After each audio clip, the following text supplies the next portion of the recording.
Granite Ridge greens. So I got a couple medical plants here. 1, 2, 3. Whew, that's a lot, eh? Bad man, eh? That's funny what some people think. So that's God's plant too. That was one that flowered, and I'm just going to try to see if I can pull them back because it's not going to cost me anything. They're already in the dirt. We got some peppers. See the red one over there? Turning red under the light, and that's turned right down low. That's the lowest it'll go. So yeah, that's working out. Finishing off my peppers.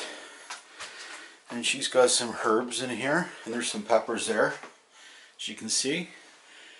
And we got some leeks. They're kind of small because they got put into the buckets there, right? To the planters. And some large onion, they're called. So yeah, that's what made it. The frost got everything else, so she grew a nice bush over there. They're the what were they called? Ring of Fire by Vessi Seeds, and every one of them germinated, by the way. I had to wait for Vessi Seeds and they were late, and that's why we haven't got peppers yet, because they were 3 weeks late, after almost a month after me ordering them. They sent them, I think it was mid to the end of June, which was very late for us. So I got them for next year anyways. I don't know if I'm going to order from there again or not. Wasn't pleased with Vessi's. They should have just said online that it was that much of a backlog. And after I paid with my credit card, then they come on and go, oh, there's a backlog. Yeah, you should have told that before you sold the product. Anyways, that's the professional world. Now we're going to go and check out Lucky, the escape artist chicken. Take a view around. I tried to put the tarp on my car because I thought it was going to snow. But I look around now, I'm just putting up a video with the fall colors with the same almost footprint around the property. Over there, that's one side of the pond with the trees here. I want to put a trailer site or a small home in there, maybe a tiny home. And then over there, about where that bush is, in there is the other side where it goes in, another site, and then all the way around, cut into the woods there, because I own straight back to the back corner there, probably even further down. But I can get 1, 2, 3, and people have some space in between, right? And still get sunlight. I got a wide open sunlight. That right there that's due south right there. So you're going to get the west, you're going to get the sun coming up over the horizon way over there, coming up, and all that length along there will be full sun exposure. And I can probably get, 12, 15 sites in there. And then maybe a couple across the back section also. And I have some plans, put up a windmill in there, right in the center, eventually, or off to the side. Ryan's going to be growing hay this year, so. But I'm going to put a road from about those double pines, right there, those ones. I was trying to see on where my finger is. Those, and straight in along the lower section, so we can still grow all our hay. And I could make a vegetable plot in here across the back of the rots where I left those little trees. When I cut all this was all this scrub grass. And I cut this with my Husqvarna lawnmower, old Rydom lawnmower I fixed up. So yeah. But we're going to definitely put in some off-grid sites. Maybe a windmill out this way, at the edge of the garden. Right there. And I have a 0.5 kilowatt, 48 volt, 24, 12 volt, depending the way that I wire it. It does 400 watts no matter which way you wire it. And it's an old Whisper 500, it was called, by Southwest Wind Power. I got a 62-foot freestanding tower, so I think the corner of the garden, really good wind spot. You can probably hear the breeze going through the camera. It's always strong here. And unlike some off-grid places, I'm not sitting down in a swamp. I'm sitting up on the top of a hill. Like I can see South River almost from here. If you look to the southeast, you can see the glow of the lights of South River from up on this hill. So you're not sitting back in the swamp and covered in ice and everything with all the water draining out. Anyways, that's the way some people live, I guess. I don't know. But it'll come along. Get the Airbnb going over there on that side. I'm almost ready. I'm now painting and grouting up all the holes and stuff that was left to me. So that'll be fixed. Yeah, you can hear, I know you're going to hear that in the camera, the wind noise. Somebody's parked and they're out back. That's Mike. He's out back at Tin Camp hunting, I believe, deer hunting. So here we'll go in and we'll see Lucky. Lucky, did you tell him how big of a girl you are now? Hey? Are you coming for the camera? Yeah? What you eating? Hey? What are you eating? You see the size of her? I don't know if the camera's giving her justice of how big she really is. And look at the fat little chipmunk. It just ran through here and it's going to go through there now. Yeah? It's just stealing your food, right? That's a fat little squirrel, red squirrel. He's a fat little bugger. He's been eating your turkey food, eh? Yeah, so have you been laying some eggs for us, Lucky? What's this, like day 20?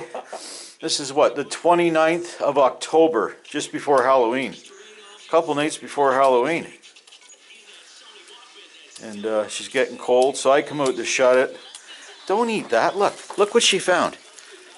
Not food.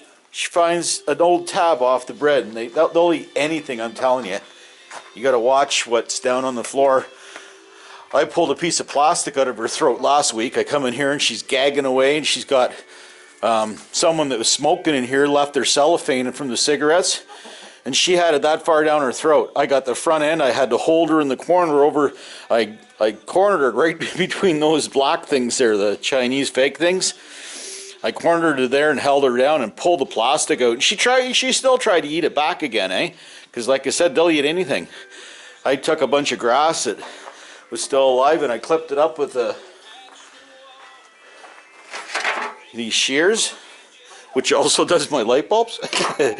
But we cut it up and she ate most of it. There was a pile here yesterday. I had about this much in my hand all put together, and she ate all that. So that's good. So the eggs are still getting a little grass in them. And now what do you eat? Everything you want? Yeah? Well, you're quite verbal, aren't you? Yeah. I know, I got to get you some other birds. We've already gone through this, haven't we? Yeah. Yeah. You almost have like the noise of a pig, not a chicken. The other day she barked and scared the shit out of Cordy. She actually barked like a dog. She's a big chicken. She's a good 12 pounds at least. Yeah, a lot bigger than the chickens I got, her brothers and sisters that are in the freezer. Yeah, the other ones are in, the turkeys are in that freezer, eh? I got to drag that in this weekend, or else it's going to blow the compressor out here, too cold. Some people think you can leave the freezer outside and leave it plugged in, but when it gets to the minuses, it starts screwing with the temperature variance of the compressor. Compressor will just ice up is what will happen when it gets too cold. I don't know if it raises the head pressure from the coldness of the Freon getting even super cold. Freon's like what, 252 degrees minus Fahrenheit? Yeah, it's cold. Okay, Lucky, did you lay us an egg? You've been pretty good laying in here. Oh, she did too. Look at that. Look, we got us an egg. Look at that. That's a nice egg, Lucky. Yeah, you did that? You did that egg? Wow, girl, that's a perfectly round. Look at my head. That's a large egg. Cordy got one yesterday, no, 2 days ago. And it's 3 times the size. And I'll take you inside if we got enough film left. But look at that. You did it again. Lucky, the escape artist chicken, the meat bird, that wasn't supposed to lay eggs, is laying brown eggs. Beautiful. Well, that's a little cool. It's been here for a while, eh? Did you lay it last night or something? Because it is cold. Yeah. How's your food doing? Should have a look at that while I'm here. Oh, it's almost time to bring out some more food. I mixed this around because, oh, she ate most of it. The oyster shell stuff. Look at her come for it, eh? Yeah. I'll go get you some, okay? Yeah, should I go get you some food? Some fresh stuff? Hang on, man. We'll take your egg back in. I'll be back in a minute. Yeah, Lucky needs some food. Pretty well taken care of for meat bird chicken. Lucky the escape artist chicken. I like that. We get a chuckle out of that. Anyways, I'm gonna go put the egg right there for now. Stay there, Mr. Egg. And a cup. Oh boy, no cup. Oh, there's a cup.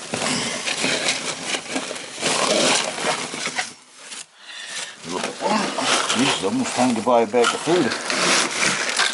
There we go. And why don't I just do the egg thing while we got some minutes left on the camera. And yeah, the kitchen's still a mess. I still got to get rid of all this stuff. I don't want to put it in the basement, my albums and stuff. I got a lot of albums and stuff. And just things that need to be repacked. But anyways, put that egg beside that egg. Look at the size of that egg. That's the one Cordy brought in 2 days ago. And that's the large one I just brought in. We figure we'd up then. We're going to start eating them now. It's been long enough. We think that all the crap's out of her. We were kind of worried about what it was going to be like. But we're going to eat them now. And we don't eat many eggs, so I don't think we'll ever have to buy eggs again. We get a couple more birds. 2 more birds is good. 3 or 4 eggs a day, or 3 eggs a day. I think that's more than enough. Anyways, take another walk out. I'm going to, after we're done, well, let's do it now. We'll run out of movie. I don't know if I downloaded the basement ones, me doing the furnace. I got a used oil furnace for a relatively good price. They wanted $5,000 to $6,000 to replace my furnace after I bought the used one.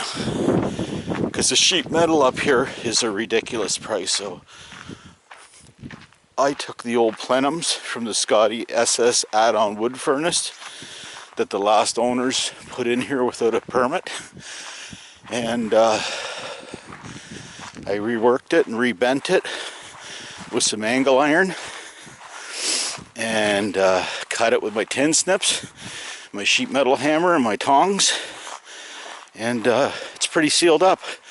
I took away 2 ducts.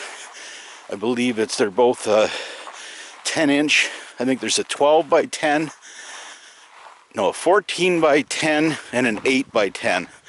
So I use 6-inch, 5-inch and 6-inch flex, as you'll see in the descriptive videos when I get them up in the next little while. ExploreNet is not a fast internet service, and that's what we're stuck with until Star Choice, is it? Musk's light service, satellite service, gets out of the beta testing and gets online here. I believe it's a cell tower holding up it not working here, which doesn't seem fair, but we know who does that, right? Big conglomerates are trying to hold him back. But you know what?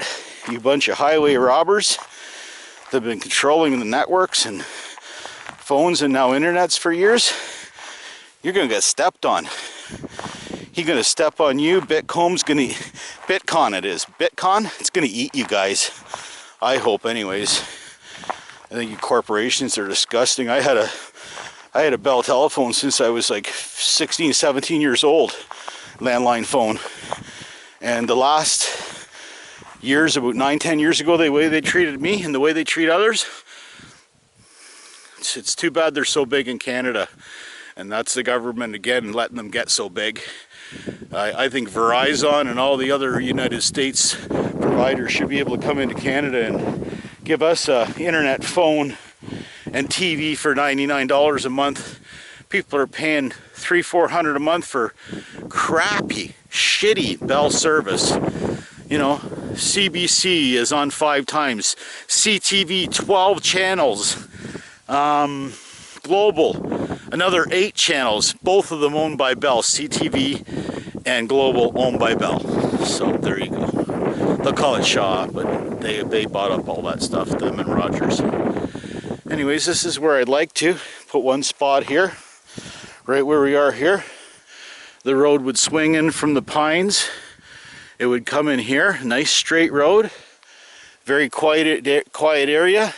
It's high enough here that you'd never worry about being too wet. You got down in there, you're going to be wet. You can see the over in this valley. I got to watch them in my docks. They got holes in them. But see the water line through here, and that's a drop right from right here. Right there is where it drops. That section right in there is where it drops. So this would be a couple nice spots, but I want to leave people room. So if someone's there and takes up this, then they got a nice little spot. I'll tell you, I have no problem with someone putting up some wind power if they want to live off grid. As you can see in here, we have plenty. See the grass is blowing here? See that waving away? That's about 10 meters, 10 meters of wind speed, which is more than enough to start a windmill. And then it starts to blow around and shake everything around. Now you're up to 20 meters a second. This 20 meters a second is what it is. It's not M2. 20 meters a second. And that's a lot of wind power, folks. And we get a lot higher winds in here than that, but beautiful location. So yeah, I think this is going to be South River area, new off-grid land. We are planning on putting trailers in, but why not just make it an off-grid community? It's where my passions lie. I really liked when we lived off-grid in Bancroft. I actually miss it, and you can do it. It's not impossible to do, people. Just do your research, know what you're doing, pick a location. All of this right from over the horizon of the trees through the gap there, right around to about the chicken coop, and a little further in the summer. That's your sun. It's going to swing around. It's going to be up on that angle. So you're going to go like that. And that whole area back there is going to be covered in sun. That not as much on the back corner. Maybe that's electricity sites. I thought about putting in a powerhouse over by the chicken coop, extend the garden over to the chicken coop and take up that area, square with what the garden is now, take it out on a rectangle just out to the edge of the chicken coop there. And I might turn that back into a sawmill, I don't know. And then put a powerhouse in there. A couple shipping containers welded together and drop them into the ground. Put the batteries underground so they stay at 56 to 58 degrees Fahrenheit at 9 feet under the ground here on my fields. And maybe a little higher with the decomposition of fields and grasses and roots and stuff like that might raise the temperature a degree or two. But to have my own central windmill system, big solar system pointed out to the south, and then start feeding back AC to everybody, just like your electric power, except we could even do 220, which would half my amperage at my batteries. But we could have an off-grid site where everybody pays for my solar and wind power to your trailer, probably about half the price that all of us are paying Hydro One right now. So that is an idea. There's plans here. We're gonna go forward. I went and did some work for some people, and I thought I was going to help them out, but I think it's a wonderful dream. She's got a wonderful dream, but he's not implementing it at all. He doesn't know what he's doing. And then to point fingers at other people and tell them they did wrong. I've been doing this, buddy, for 20, 25 years off-grid systems, and the way you cheap systems, boy oh boy, I wouldn't want to buy anything you're selling. Anyways, that's it for the day. I thought I'd get lucky in there, take a good sweep of the property. You can see we got huge open fields. I own 101 acres off that back corner there that's never been logged. I don't know what it would be for Lake Sun. I'd have to get back there and do an assessment of the property and see how much southern sunlight we get without the trees. If you have trees blocking your solar panels, I'm sorry to tell you, but you're pissing in the wind, people. You're gonna hit the end of this month and then November, and then you're gonna get into the dark months of December and January, and you call it living off grid. I call it living off a generator, burning the planet's resources once again because you made bad choices. It's okay to live in the woods, but you got to make sure you assess your situation, assess what you're doing and where you're doing it. Make sure you have the amount of sunlight. You're going to get, what, 4 to 6 hours of direct sunlight a day? You want to capture every kilowatt, every watt, never mind kilowatt, that you can get out of that system. And from what I see, no one's going to be doing it. A bunch of people living off grid on a generator. That's sad. I hated my generator. It was a savior in a way, but it was also, it's not living off grid, it's living on a generator. Anybody can do that. Anyways, Granite Ridge Greens, looking at my gate and my temporary greenhouse on the end of the house. Peace out. Stay safe, people. And I'll say goodbye to Lucky for you. Bye for now.